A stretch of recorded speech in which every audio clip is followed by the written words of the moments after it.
थाने की सबसे खूबसूरत महिला कांस्टेबल कविता थाने में शेरनी बनी हुई थी, क्योंकि थाने का इंचार्ज उस पर लट्टू था और वह उसे उंगलियों पर नचाती थी। जिन लोगों का काम इंस्पेक्टर राणा करने से मना कर देता था, वो लोग कविता से मिलकर अपना काम करवाते थे। कविता और राणा के अवैध रिश्तों से उसका पति बहुत परेशान था। कविता के घर में अक्सर इस बात को लेकर पति पत्नी के बीच अक्सर झगड़ा होता था, मगर कविता हर बार यही दलील देती थी कि लोग उनकी दोस्ती का गलत अर्थ निकाल रहे हैं।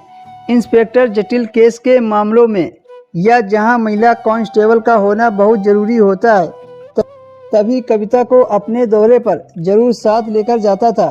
थाने की बाकी कांस्टेबल महिला को यह मौका नहीं मिलता, इसलिए वो लोग मेरी बदनामी कर रहे हैं। यही हाल राणा के घर का था, वो भी बहाने बनाने में माहिर था। राणा किसी न किसी केस के बहाने शहर से बाहर चला जाता था और अपने साथ कविता को भी ले जाता था। वो दोनों अपने शहर में बहुत कम ही साथ साथ दिखते थे, ताकि अवैध प्रेम संबंधों का किसी को पता न चल सके। लेकिन कहते हैं ना कि खांसी और प्यार कभी छिपाए नहीं छिपता, इनके साथ भी यही हो रहा था। एक दिन कविता राणा के साथ फिल्म देखकर देर से घर पहुंची तो उसके पति ने गुस्से में कहा, कविता मुझे तुम्हारा चाल चलन ठीक नहीं लग रहा है।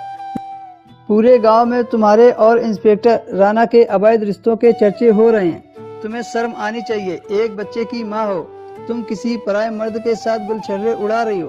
कविता तुरंत बोल पड़ी, अमित बस करो, अब और नहीं सुन सकती। तुम मेरे पति होकर मेरे ऊपर ऐसा गंदा आरोप लगा रहे हो। मेरे और राणा के बीच अच्छी दोस्ती है, इसलिए वो ज्यादातर मुझे ही अपने साथ लेकर जाते हैं, जिसके कारण बाकी के लोग मुझसे जलते हैं और मुझे बदनाम कर रहे हैं। कविता ये बात मानने को तैयार नहीं थी कि मेरा पति अमित सही कह रहा है। वो अपने पति से बहस करने लगी। तभी अमित शांत हो गया और सोचा, इसको तो मैं रंगे हाथों पकड़ूंगा, तब मैं इसको बताऊंगा। अमित अपने कमरे में चला गया। अगले दिन अमित थाने के कांस्टेबल को अपनी सारी बात बताता है और कहता है कि राणा की और मेरी पत्नी के बारे में सारी डिटेल चाहिए। कहाँ जाते हैं, कहाँ ठहरते हैं। इस काम को करने के लिए मैं तुमको 50,000 रुपये दूंगा। उस कांस्टेबल विवेक ने कहा, ठीक है।